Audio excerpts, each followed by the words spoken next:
Welcome to the last of our 6 sessions on anti-Semitism, which the Center for Israel Studies and the Jewish Studies program here at American University put together this semester.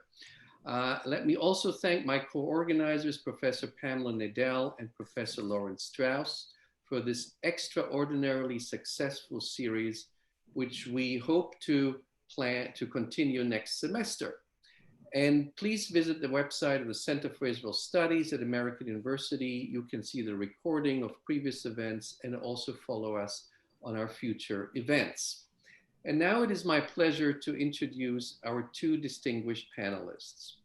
Professor Dina Porat is head of the Cantor Center for the Study of Contemporary European Jewry. She served as the head of the Department of Jewish History of the Rosenberg School for Jewish Studies and as the Alfred Slaner Chair in Anti-Semitism and Racism, all at Tel Aviv University. She also serves as the Yad Vashem Chief Historian since 2010. Professor Porat was awarded numerous prizes for her publications, including the National Jewish Book Award for a biography of Abba Kovner and the Bahat Prize for her new book on Jewish revenge after World War II. She received, among many other distinctions, the Raoul Wallenberg Medal for 2012, and she was named by Forbes magazine one of the 50 leading women in Israel in 2018.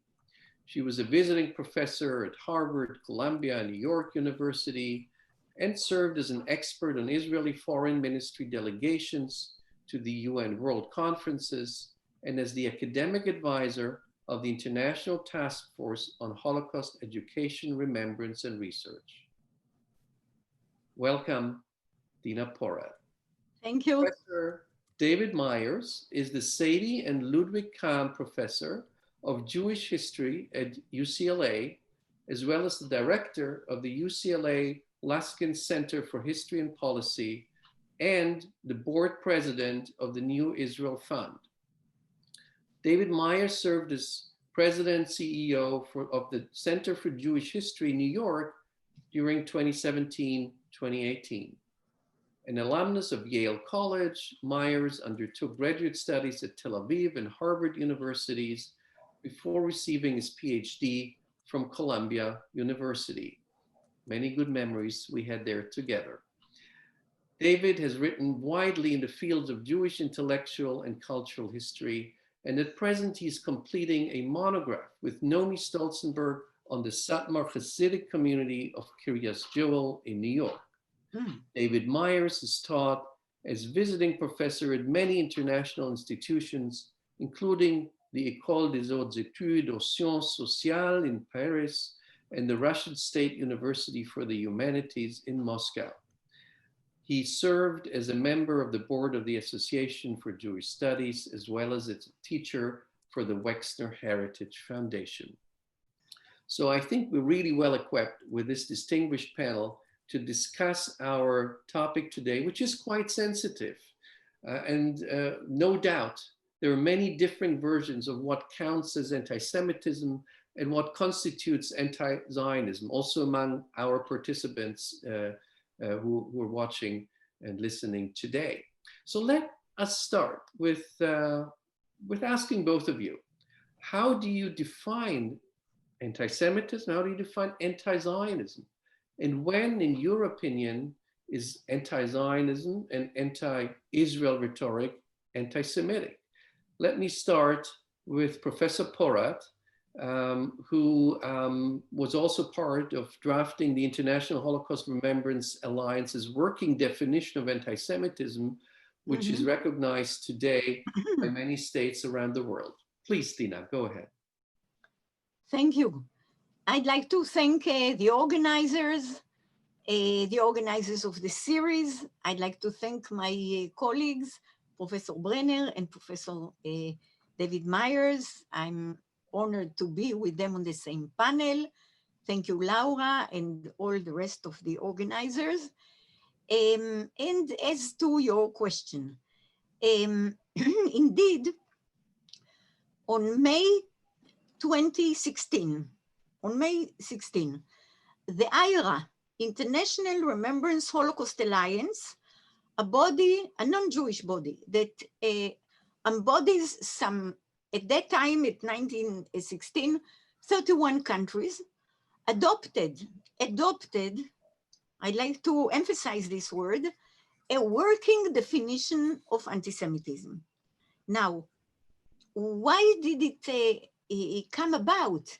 This is a definition that has already been formulated as a joint effort by quite a number of scholars and organizations in 2015, because the beginning of the 2000s were difficult years for anti-Semitism. The situation deteriorated after the Durban conference, the coming on the stage of the BDS movement following the Durban conference. And in 2004, there was a big conference, a large-scale conference convened in Berlin, and the conference resulted in the decision that we need a definition of anti-Semitism. Now, there are many definitions. Whichever encyclopedia or lexicon you open, there is a definition of anti-Semitism.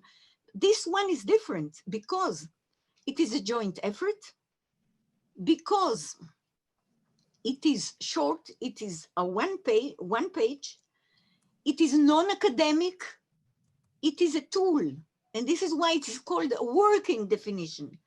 It is a tool that helps you, policemen, enforcing agencies, it helps you identify what is an anti-Semitic case, and it improves monitoring, and it is brought to court sometimes, although it is a non-legally binding document.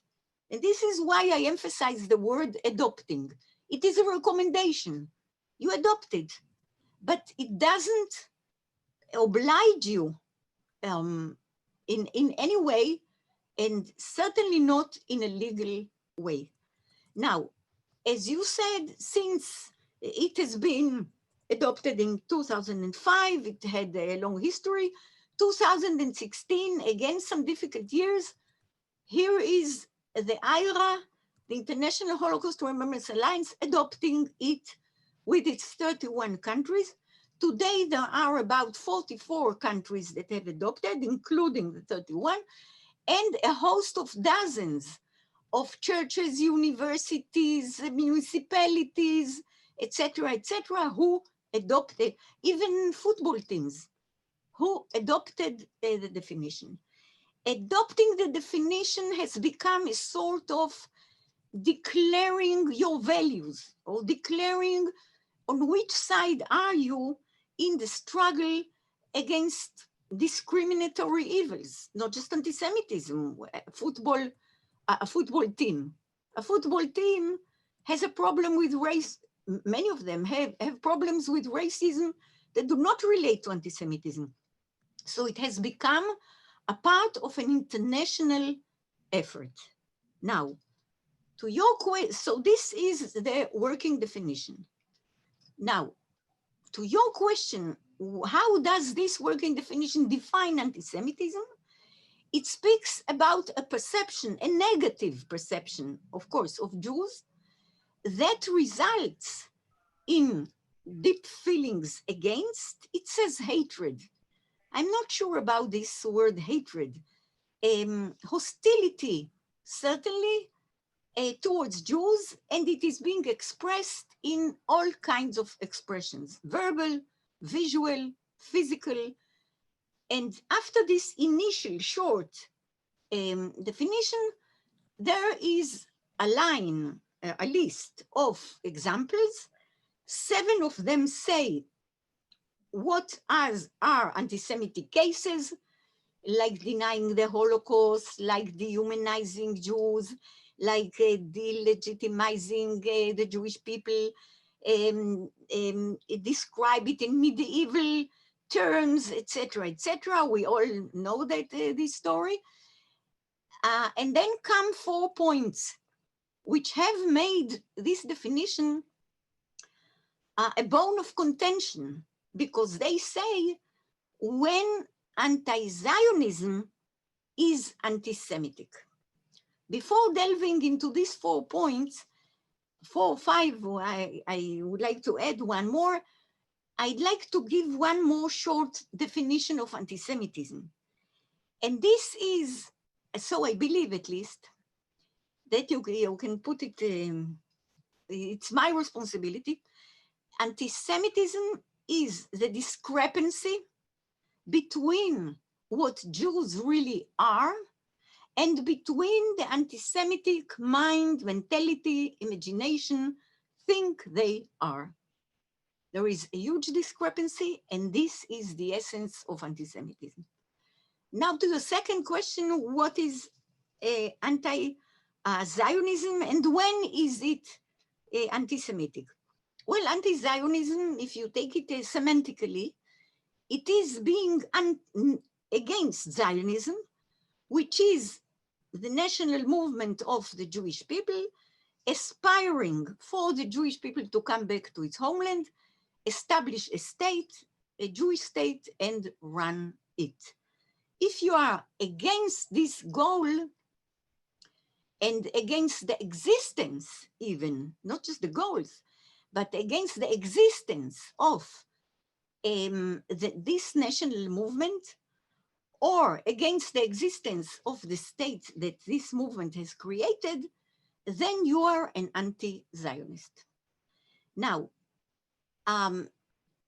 we said that the working definition has some 4 points, you can add to them a bit, which say when anti-Zionism is anti-Semitism. Okay, first of all, when the language used by anti-Zionists is actually anti-Semitic, when it uses symbols, stereotypes, old labels, then it is anti-Semitism because it uses the tools of anti-Semitism.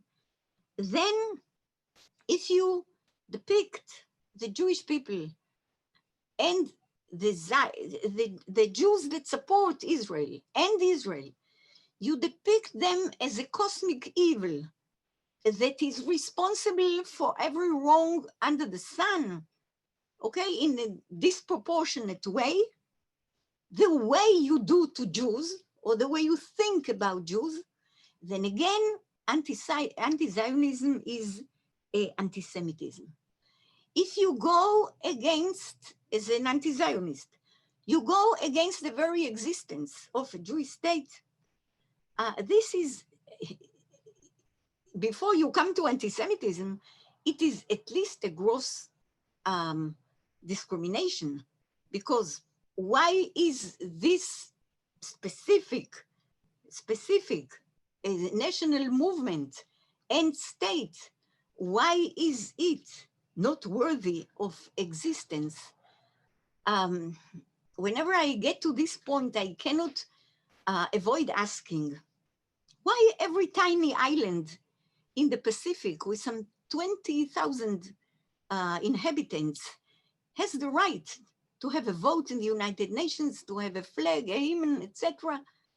And a nation that is 3,000 years old and has contributed in an unparalleled manner to humanity, starting with the Bible, why does we have to fight every day to justify the existence of the state?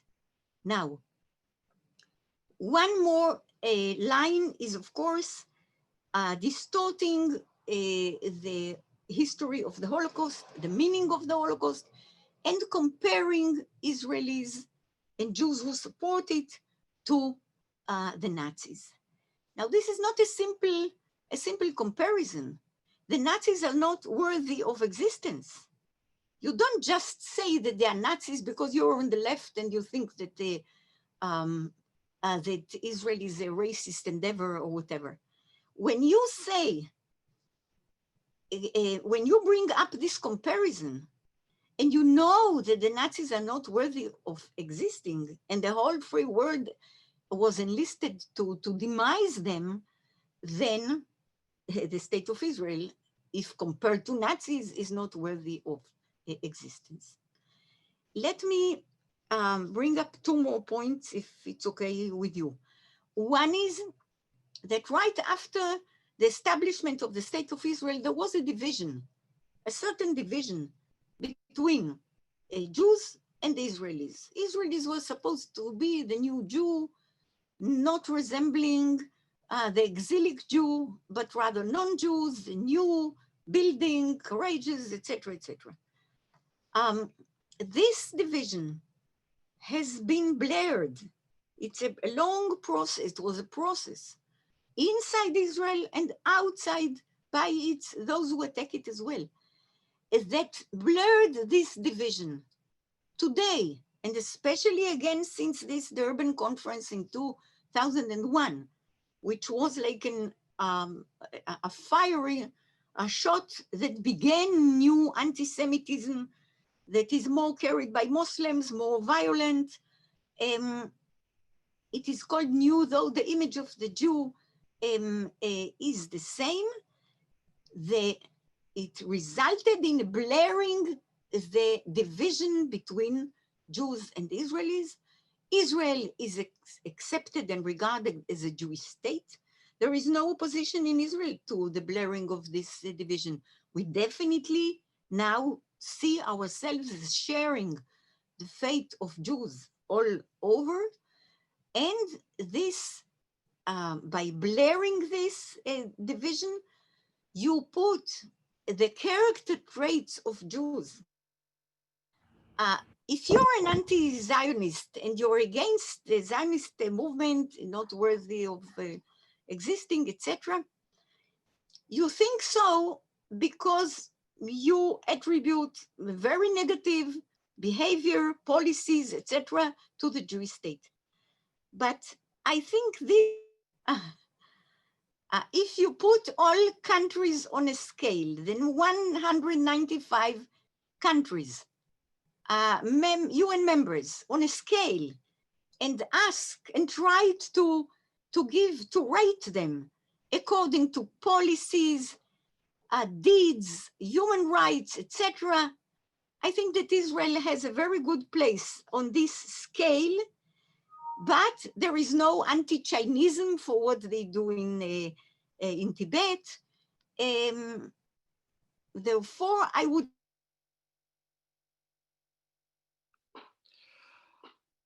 Okay, I think we did get this message. I'm sorry I'm sorry, okay. Dina. I think the connection was off again. I think we very much understood your position, your definitions, and we'll be back to you. Let's just pass on to David Myers now.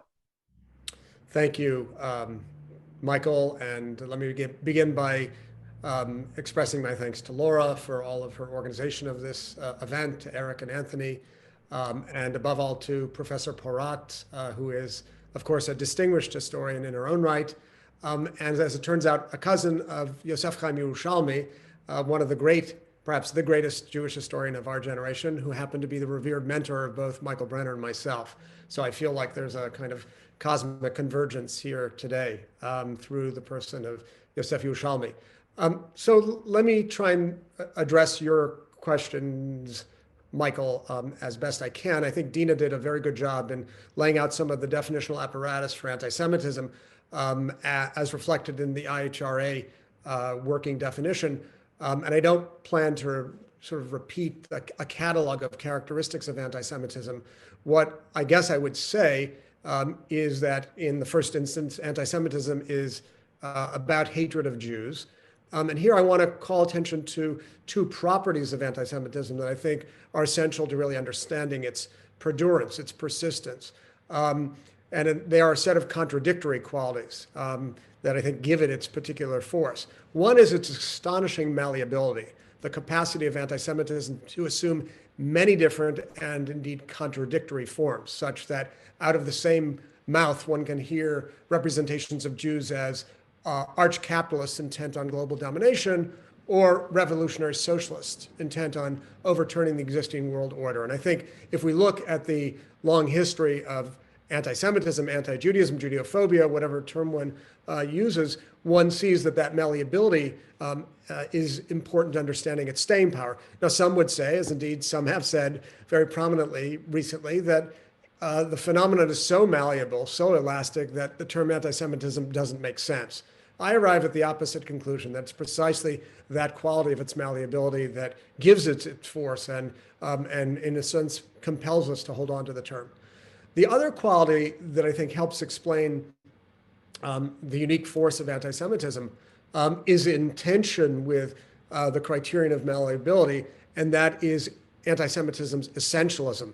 Just as anti-Semitism includes a vast array, a vast stock of images, perceptions, and representations of Jews, so too each one of them drills down and claims this is the ineradicable quality of the Jew in its purest form. And I think these are two properties of anti-Semitism that help us understand its persistence. So instead of a list of particular characteristics, I want to begin by mentioning those properties. Second observation, anti-Semitism is on the rise around the world, in the United States, and this is indeed cause for great concern. I think it's important to add, and this is a third point, that certainly in the United States, but I think not only in the United States, the greatest threat comes from right-wing nationalists who tap into long-standing conspiratorial fantasies about Jewish world domination. And I think it's really important to understand both what the nature of the threat is and where it comes from. It's no surprise that the US Department of Homeland Security identified in September white nationalism as the greatest terrorist threat that the United States faces. And so too, in terms of anti-Semitism, which, as I said, is on the rise. The Anti-Defamation League released recently its 2019 audit of anti-Semitic incidents, which revealed the highest number of such incidents since it began counting them in 1979. So the phenomenon is on the rise, and we need to know where the most dangerous versions are coming from. But now let's get closer to the question that, the second question you asked. Because there is a persistent concern about anti-Zionism as another source of anti-Semitism, very often identified as anti-Semitism from the left, though there are anti-Zionists on the right, just as there are, I think, anti-Semitic pro-Zionists, a phenomenon that we have seen in the last decade or so. So there's been a very considerable amount of attention devoted to the equation of anti-Zionism and anti-Semitism. As Dina suggested, a number of the items on the list of the IHRA working definition take up this particular equation. And what I would say is that I think there are indeed moments when anti-Zionism veers into anti-Semitism, but I certainly don't believe that all forms of anti-Zionism are anti-Semitic. And so when is it anti-Semitic, anti-Zionism, and when is it not? And sometimes it's very difficult to say. These are really difficult judgment calls to make. But I guess, Michael, that's what we're here to try to do. So let me suggest some instances where I think I can agree to the identification or equation of anti-Zionism and anti-Semitism, cases in which I think there is a strong case to be made that anti-Zionism veers into anti-Semitism. And this is indeed working off of some of the IHRA criteria itself. So I would say the global ascription of guilt, the equation, as Dina mentioned, of Jews and Israelis, the equation of actions of the Israeli government with the beliefs or deeds of Jews writ large, as a collective, or as individuals. So again, holding Jews outside of Israel responsible for the actions of the Israeli government, which taps into all sorts of standard anti-Semitic tropes, like the dual loyalty of Jews, the disproportionate power of Jews, the appetite for global domination. So this would be one instance in which I think we can see an equation. A second that concerns me, the arrogation of the right to name who or what Jews are to other people than Jews. So for example, when I hear people say Jews are not a nation. They're not a people, but rather members of a religious group. I think that denies to Jews the right to self-definition. And it parallels, to a certain extent, the claim that Jews have no right to a land that they call home. This belongs to the broader phenomenon of denialism that I think we see prominently, I should say, on both sides of the Israel-Palestine dispute. Both supporters of Israel and supporters of the Palestinians engage in this kind of denialism that I think is very deleterious to any sort of serious effort at conflict resolution. A third example that I think blurs the distinction between anti-Zionism and anti-Semitism, which I just hinted at, the denial of the right to the Jews to a place under the sun, a place of refuge. Jews do not have a right to be in the land of Israel. They don't have a connection to it, and they should take leave of it. They have usurped it, and they have no right. And fourth, I'll speak more to that in just a minute. Fourth, something that Dina concluded with, which is the equation of Jews, or for that matter, Israelis and Nazis. Israeli government officials are akin to Nazis. This is a kind of historical analogy and inversion that betrays serious historical ignorance and sometimes deliberate distortion. So these are some of the cases in which I think we can say that anti-Zionism and anti-Semitism do overlap, at least on my reading. But when is it not the case that anti-Zionism and anti-Semitism, when is it the case that they do not merge? And here I just have to call attention to the fact that there's a long history of, amongst others, Jewish anti-Zionists who did not deem themselves anti-Semitic, who were opposed to the Zionist project, or perhaps agnostic about it, whom I think not only did they not consider themselves anti-Semites, but we shouldn't consider them anti-Semites either. And that is an opening to the proposition that not all forms of anti-Zionism need be deemed anti-Semitism. And I'm going to go right now to a very controversial claim, one that was rooted at the heart of the Durban Conference. And that is the claim that Israel is a racist state, which I would suggest is not necessarily anti-Semitic. And here I should just make a brief historical observation that many of us remember that in 1975, the United Nations General Assembly resolved that Zionism was equivalent to racism. And I think at that time, that was a deeply troubling and disturbing proposition, and should be recognized as that. But here we are 45 years later, and the situation is different. I think a good part of that claim about Zionism as, or the state of Israel as possessing racist characteristic attaches to the occupation of the West Bank, where there is a clear distinction between Jews and Arabs in terms of citizenship rights, legal status, and basic physical infrastructure. So we're not in 1975, we're 45 years later, and to the extent that one suggests that the occupation is laced with racist sensibilities, I personally don't think that necessarily is anti-Semitic, because I think there's something to be said for that claim. And similarly, I think those who suggest that Israel has introduced an apartheid-style regime, at least with respect to the West Bank, and I would say, in my case, limited to the West Bank, do not necessarily veer into anti-Semitism. And here I would urge those who have not yet had a chance to do so to read the very detailed report by one of Israel's leading human rights lawyers, Michael Sfard, for the nonprofit, the NGO Yesh Din, in which he discusses in very technical detail, calling attention to existing international legal standards, why Israel's regime in the West Bank can be deemed, in technical terms, apartheid.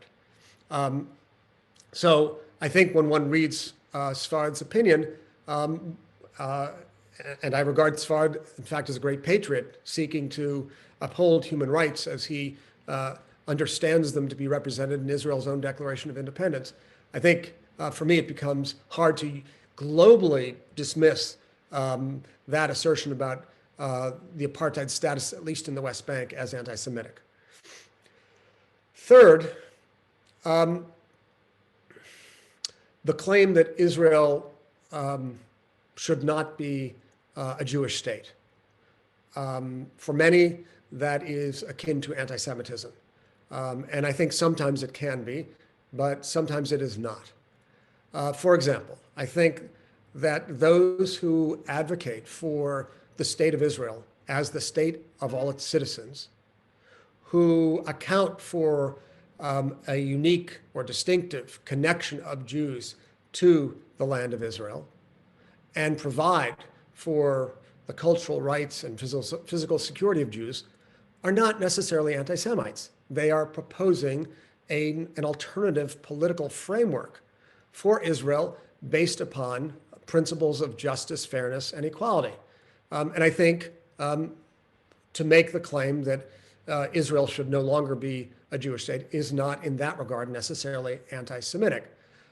This goes to one of the criteria identified in the IHRA report, which is that denying the Jewish people the right to self-determination is anti-Semitic. And here I think it's important to distinguish between self-determination and sovereignty for the purposes of our efforts to distinguish anti-Zionism from anti-Semitism. I don't think this is a distinction without a difference.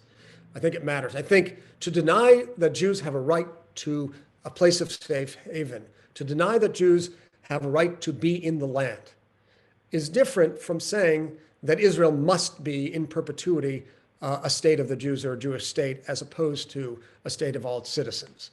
I think one has to take a look at some of the people who give voice to this view that Israel should be a state of all its citizens. So one such person is the leader of the Joint Arab List, member of Knesset Ayman Odeh, who makes precisely this point without denying the Jews a right to a place in the land and that polity that he imagines taking rise.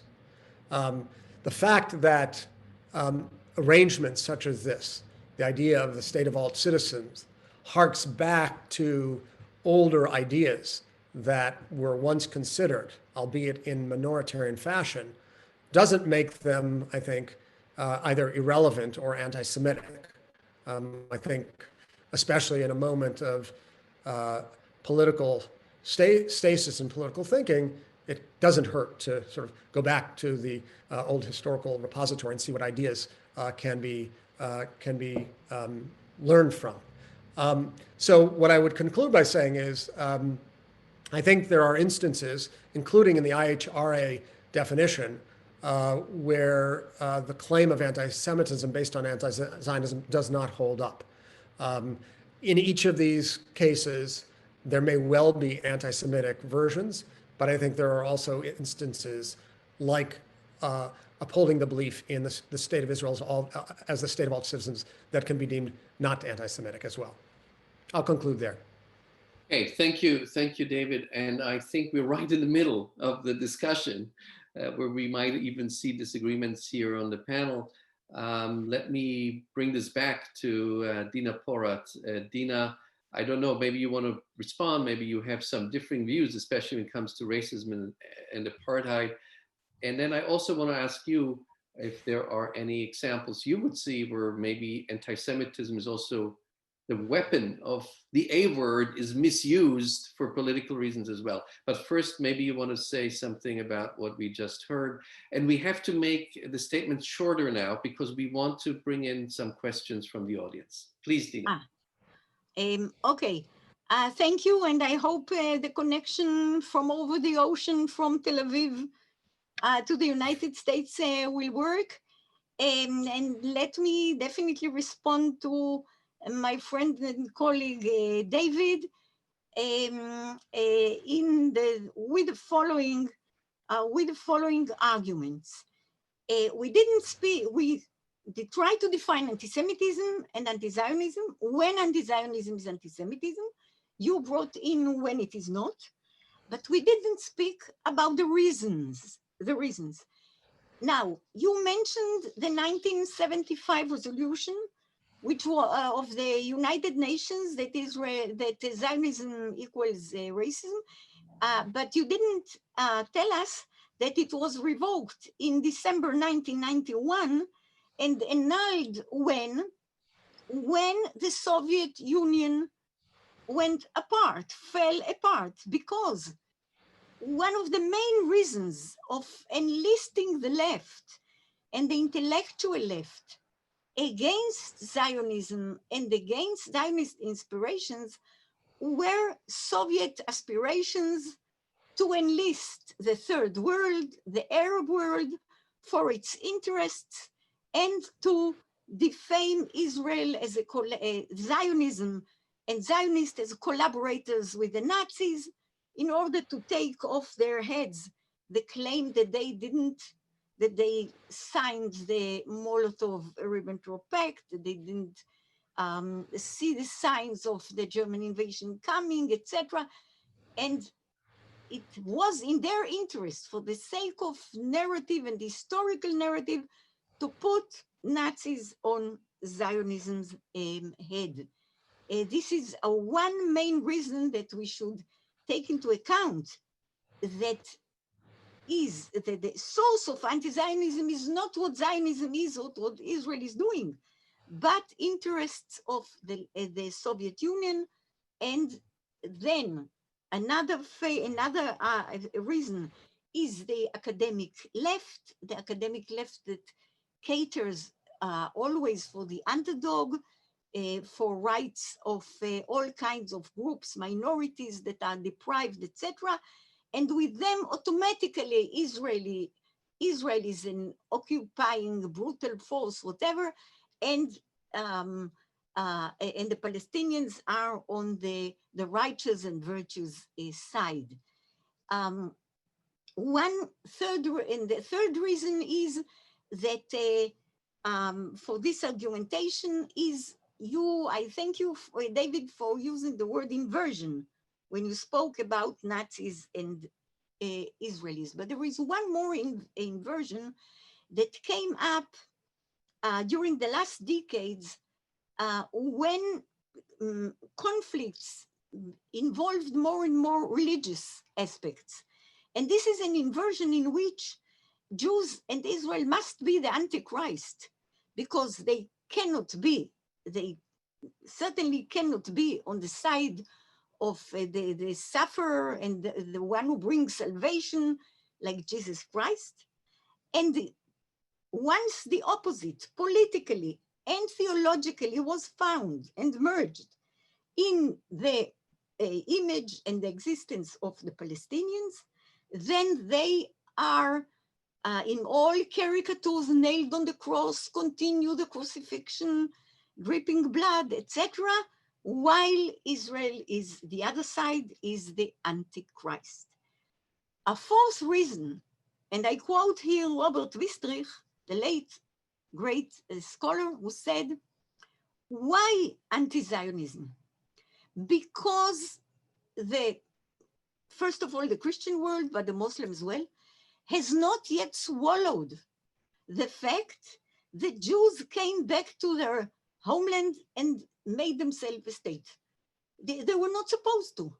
They were not supposed to. This is not part of the unwritten agreement between the Christian and then the Muslim world and the Jews. They should have had a definitely different place. Now, to one more reason that you stated, David, and this is the occupation. Let me remind you that today, when you look at the situation carefully, not just from the outside or with political opinions, there is a Palestinian Authority. Israel is not present inside the territories. There are many relations, cultural, economic. You should have seen the help and the support that Israel gave the Palestinian Authority now regarding the COVID-19, for instance. The Gaza Strip is not governed by Israel, it's by the Hamas. We are on the outside, we are not in the inside. There was a survey among East Jerusalem citizens. They have a blue Israeli identity card, the Arab neighborhoods. There was a survey which asked them when there will be two states solution, Israeli and Palestinian state, which is a solution favored by many Israelis. Which country would you like to belong? And they said, are you out of your mind? To Israel, of course. So I think you depicted apartheid and occupation and racism in much harsher terms than reality. I think I urge you to rethink these terms. Of course, there is a troubled relationship, there are problems, but you know that even when there is a military operation in Gaza after they bomb our kibbutzim and moshavim, etc., 2 hours a day, the fighting stops so that trucks with equipment, with cement, with medicines, etc., can go from Israel to the Gaza Strip. There are many such instances that your depiction ignores. And I would say that there is a problem, there is a troubled reality. We could have, there are instances that we regret many times, but there are many more instances to be regretted from the other side. I think the whole picture should be taken, especially the Palestinian refusal one time after the other to make peace and accept Israeli propositions. And this has not been said by you, and I definitely regret that. And if it still works from Tel Aviv, I'd like to say again, what wasn't heard before, that if you take the 195 countries, member states of the United Nations, and put them on a list, on a scale, okay, and rate them by their attitudes to minorities, to their neighbors, to people they are in dispute with, human rights, women's rights, etc., Israel is in a very good place. But still, there is no movement, for instance, anti-Belgism for what Belgium did in the Congo. No, there is anti-Zionism because Israel is a Jewish state. And here I come to your point about Israel being a state of all its citizens. It's naive to think,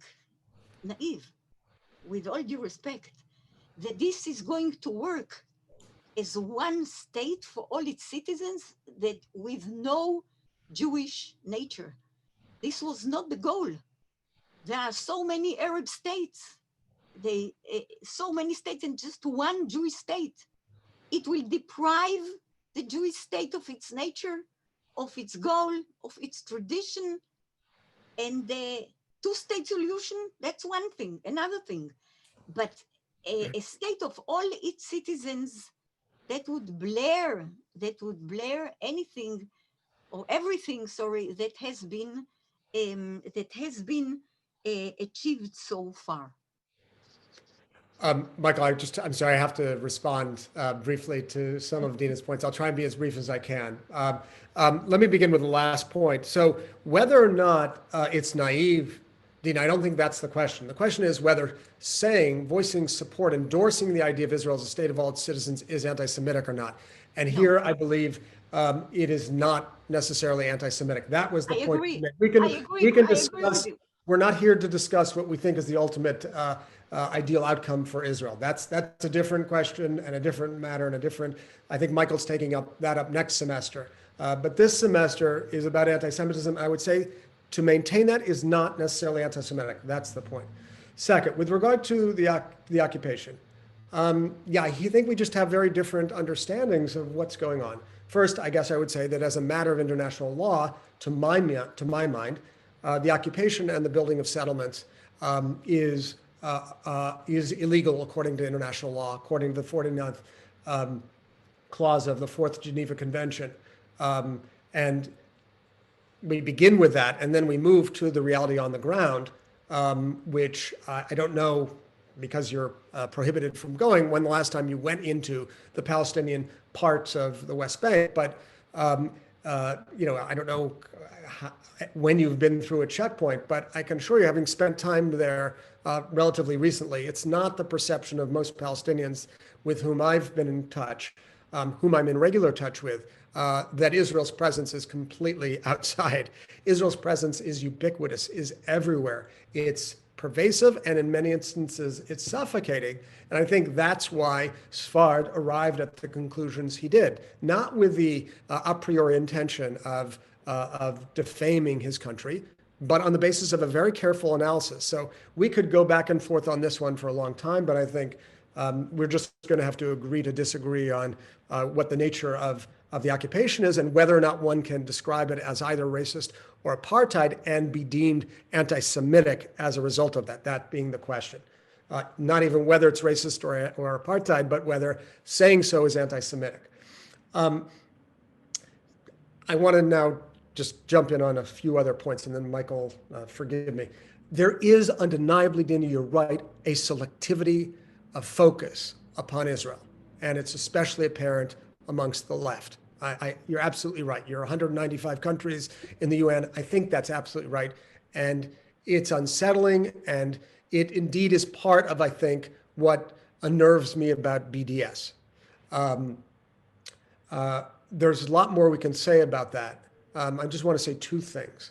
When I think of BDS and that selectivity of focus, I think of my own students on the UCLA campus. I think of the Jewish students who were raised with a very strong connection to Israel, who were educated to love Israel and be proud of Israel. And I see the wound that BDS inflicts upon them. It's a wound, it's a deep wound. But I also try and wear another set of glasses. I also see BDS through the eyes of my Palestinian American students who have deep connections to the land. Sometimes they've never been there, they haven't been allowed to go, or it's been very difficult for them to go. They speak Arabic, they foster a connection to Palestinian culture. And what I have to tell you is that for those students, they're not animated to support BDS because they hate Jews.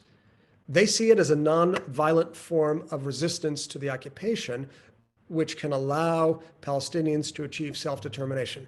I think it's really important, and here I'm speaking, I understand, principally about the American context and principally about the nature of life on college campuses. And I think by juxtaposing the perspective of the Jewish American student, the Palestinian American student, we can see how difficult this question is, because BDS can be deeply wounding and painful to Jewish students, and it can be for the Palestinian American students the sole nonviolent means of expression of resistance to the occupation. And I guess the question I have, and this cuts to, you know, the whole, I suppose, takeaway from our conversation, what are we to do? Is this a place at which we say the law must come in and establish a structure so that we can prohibit these forms of expression because we deem them anti-Semitic? I mean, to the eyes of my Palestinian American student, you know, to call his position anti-Semitic would be ludicrous. They have no hatred for Jews. I mean, the ones I'm talking about, others may. So what are we going to do? We're going to bring in a legal mechanism that calls assertions that Israel is racist discrimination and makes one who makes that claim liable to some form of legal punishment, liable to forms of financial or other liability. That's where I think this question becomes particularly complex, because we can talk about our differences over the content of anti-Semitism, and we talk about our different conceptions of the equation of anti-Semitism and anti-Zionism, my question is, what then do we do with, even if we accept that some forms of anti-Zionism may be anti-Semitism, what do we do? What are we trying to propose? And I fear, especially given recent attempts by the Trump administration, like in the attempt to extend Title VI to cover Jews on the basis of national origin, or some efforts by the Education Department, I fear that the law is a very coarse instrument to try and address some of these very complicated questions. So, Michael, I'll leave it there. Thank you. I mean, we're right in the middle of it. I think we can go on for a while. I will ask Dina to reply. May I just add one sentence? And I also want to take some questions from the audience. I should say you answered already a lot of the questions from the audience. And one thing which is really, causes, of course, a lot of people to agree or disagree is that the two of you disagree, which is always good for a discussion, but it also shows how sensitive and how difficult and complex it is to answer this question. But please, Dina, go ahead. Well, obviously we do not agree, and it is clear, and I think it's okay. Okay, I'm afraid we lost you, Dina. I am just taking a couple of students first. Ben Holtzman, who is in my class, asks, I agree with your point, Professor Myers, on BDS. Your focus seems to be on the intent of Palestinian and non-Palestinian. Would you agree that the measurable actions of BDS are anti-Semitic, that the consequences of the intent, no matter how innocent the intent, result in anti-Semitic action? Shall I go ahead and answer that, Michael? Yes. Yeah. So, Ben, that's a really great question. And I guess what I would say is I think some people who support BDS are motivated by anti-Semitism, and some people who support BDS are not motivated by anti-Semitism. BDS emerged in 2005 in Palestine in the West Bank as a nonviolent movement of protest after the collapse of the Second Intifada, which was violent. And it has three main planks. First, an end to the occupation. Second, full rights for Palestinian citizens in Israel. And third, the right of return. I would say that the first two are, by my account, absolutely unproblematic as legitimate legitimate demands without any taint of anti-Semitism. The right of return is one of those instances in which I think it really lies in the eyes of the beholder. From an Israeli, Zionist, Jewish perspective, the right of return seems to imply the eradication of Israel. The question I ask, and you're really perceptive to point to the question of intent, is the intent of the right of return to eradicate the Jewish presence in the land of Israel and to remove Jews altogether? Or is the intent to confer a measure of dignity and respect and to allow for the realization of the long-deferred aspirations of Palestinians to a place under the sun themselves? And I think these questions of intent are really significant, really important.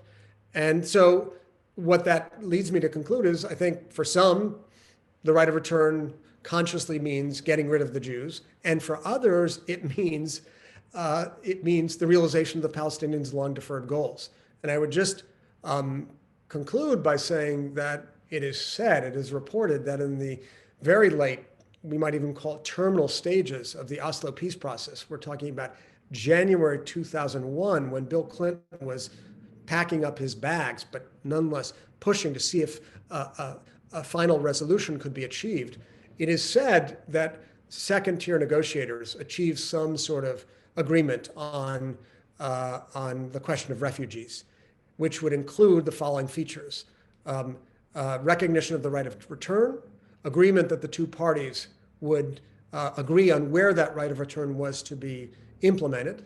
And by all accounts, then it was to be implemented in the new state of Palestine that would take rise. And then third, some nominal figure of Palestinian refugees allowed to return to Israel proper. So I think for those people, the right of return was not seen as anti-Semitic. I think in other eyes and hands it can be. So it's one of those instances in which I think there are really two ways to see it, two lenses through which to see it. And in some instances it's anti-Semitic, in some instances not. Thank you, David. I'm taking another question, which is, and actually, sorry, combining another question, two questions. One by my student Ray Korn, who basically asked, when we talk about Zionism, what kind of Zionism are we talking about? Is it necessarily the founder Zionism? And I'm adding here, well, maybe Zionism today is the settler Zionism or a different Zionism altogether. That's the one question. Another question I would like to, I also found will be interesting because it goes into a different direction when we talk about anti-Zionism, is by Edna Bryn-Neumann.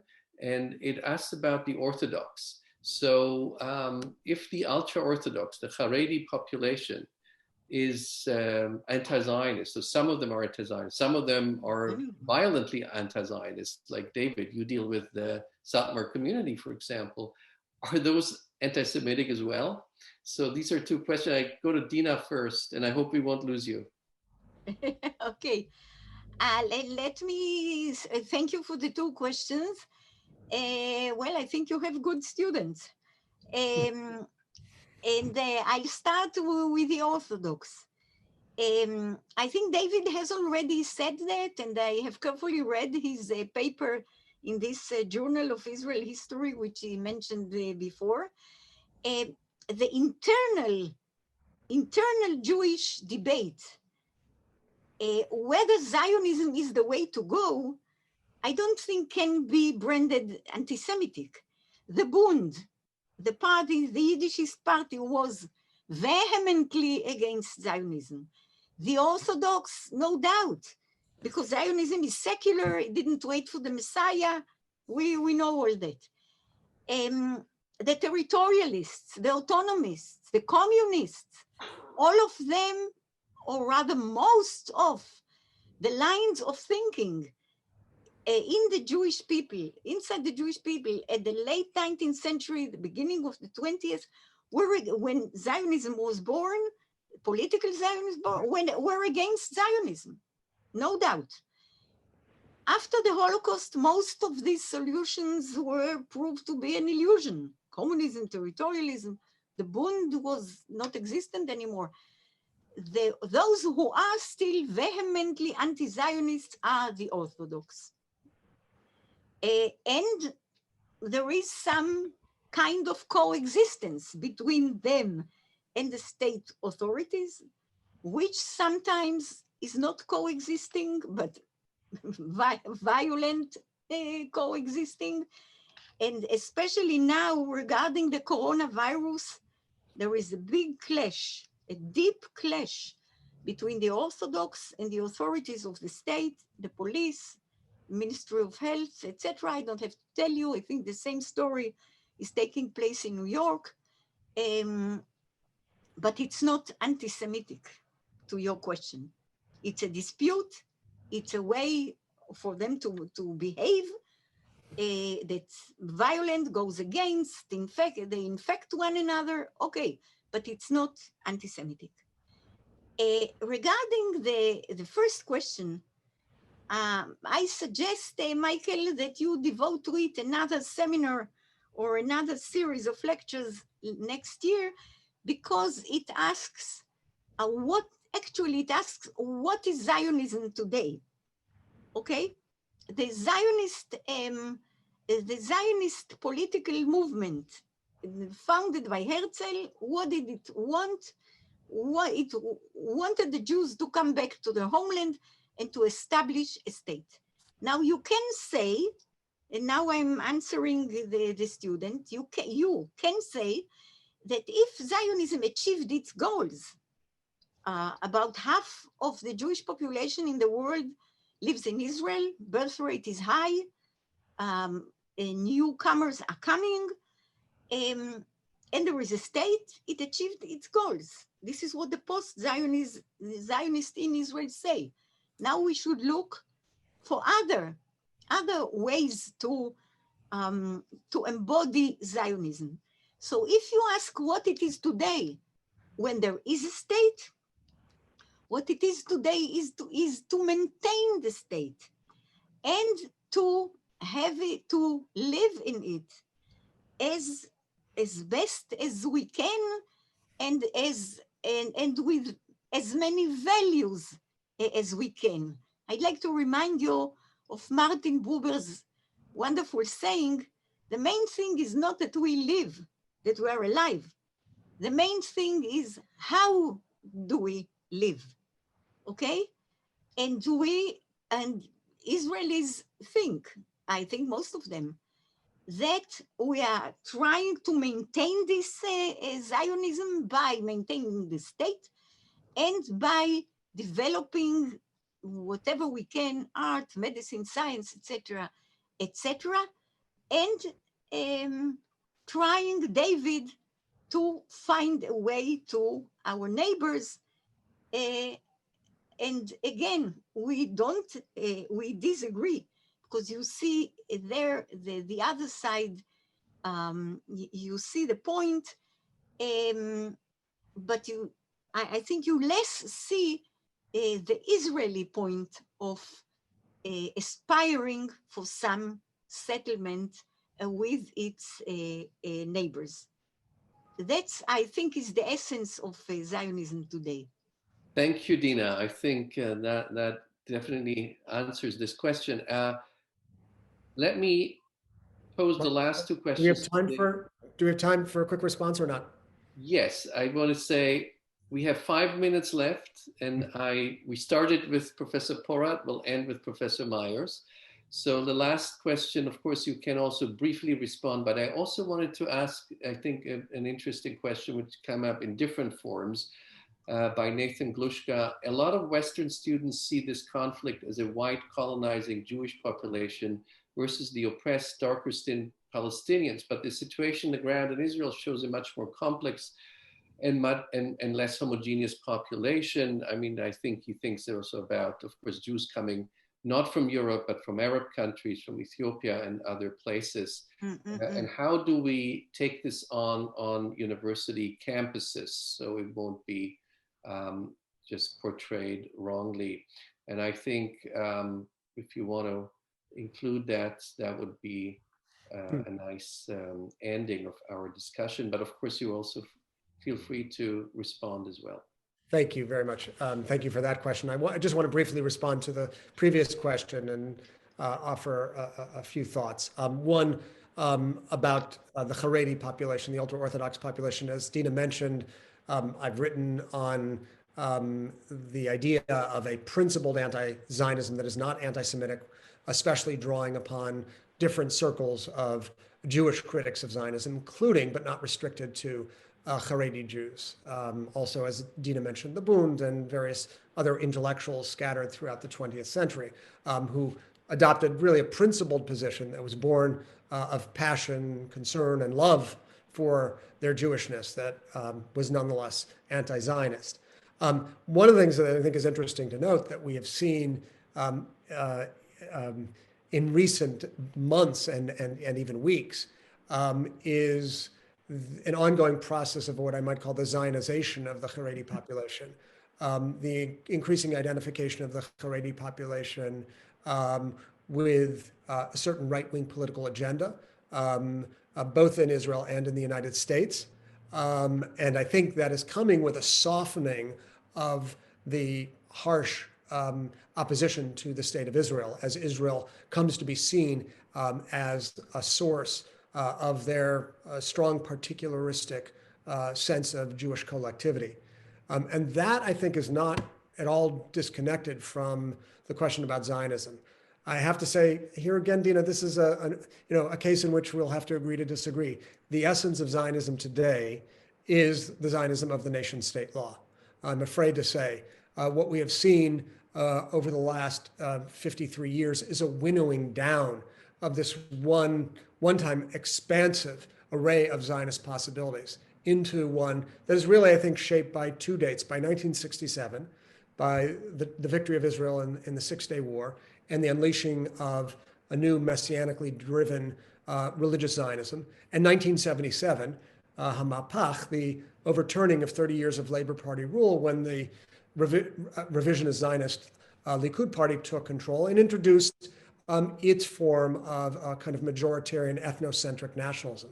I think those two factors have been enormously important in shaping the definition of Zionism as we understand it today, and really crowded out all other versions. I often wonder what a figure, not Martin Buber and not Yehuda Magnus, but Achad Ha'am would have felt, or what place he would have had in Israel of today with that particular form of majoritarian Zionism that manifests itself in the nation-state law. So I think I have a different view of the trajectory of history with respect to Zionism. That said, it's important to note that, you know, for notwithstanding that rightward drift in the formulation of Zionism, Israel is an extraordinarily diverse place, and an extraordinarily, you know, amongst the three major population groups that are absolutely essential to its future are the large population of Mizrahi or Middle Eastern Jews, the Haredi population, and the Arab population. They will represent together by very considerably so a majority of the population of Israel, those three groups together, maybe even the Haredim and the Arabs. It was once thought by 2060 might represent a majority. So Israel is going to change. You know, whether it's going to tack back to the left or continue to the right, I don't know. But it is a multicultural society. And I think that's connected to, but not the only factor in addressing the question about Jews and whiteness, Jews as sort of part and parcel of the mainstream white population, even the vanguard of a kind of white power elite. I think, again, you know, it's a complex question.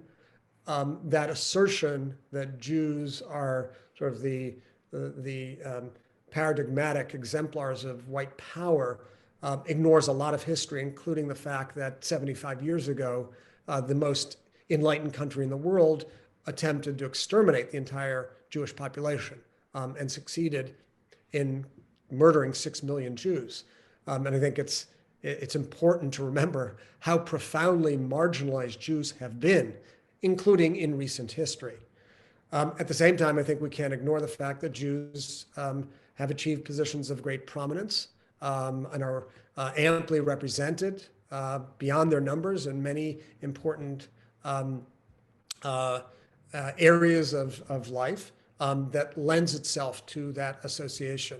I think here it's really important to remember the richness and fullness of history in understanding Jews' place in the struggle for justice. And I think it's important, I should add, for Jews to remember the experience of persecution as an animating force in their own moral and political bearing in the world. So this is a really complex question. I'm afraid we don't have time to address it fully, but I look forward to the opportunity to come back and do so. Thank you both to Dina and to David. I'm actually very, you know, under these circumstances, in these discussions, it is of course refreshing to have disagreements, and I think we agree on certain principles, but we disagree on many issues within these principles. And I think what is really important, and that maybe just let me end the discussion with this remark, more and more we hear in the internal Jewish debate the accusation from one camp to the other that the others are anti-Semitic or anti-Semites. And I find this very, not just disheartening, I find this very tasteless. I find this a total, I mean, it really takes away from the weight anti-Semitism had in history. And I know whenever you say something which goes either more to the right or to the left, depending, you know, whom you address, you are confronted with such an accusation in the internal Jewish discourse. And I would very much pledge and end this discussion with this call to think about, not to misuse the term anti-Semitism when, just like with the term Nazi, we don't want to misuse these terms and thus devaluate it and make it totally meaningless. And I'm saying this as an appeal to keep up a meaningful and respectful and civil discourse with different opinions. And I think that is sometimes very hard on this topic. And I think both of you have demonstrated that it's, of course, possible. I know there were many other excellent questions from the audience, which I couldn't count. I also saw a lot of praise for both of you, which shows that I think we have gone a little bit under the surface, whatever is possible in 1 hour and 15 minutes. And I would also like to let everybody know that we will post this discussion on our website of the Center for Israel Studies at American University, together with other events. And with this, thank you to Tel Aviv, to Dina Porat. Thank you to David Myers from Los Angeles. And thank you all for listening and contributing to this discussion. And we do hope to continue next semester with one topic we have left out so far, and that is anti-Semitism in Europe, which is unfortunately another very hot topic. Thank you and goodbye. Thank you.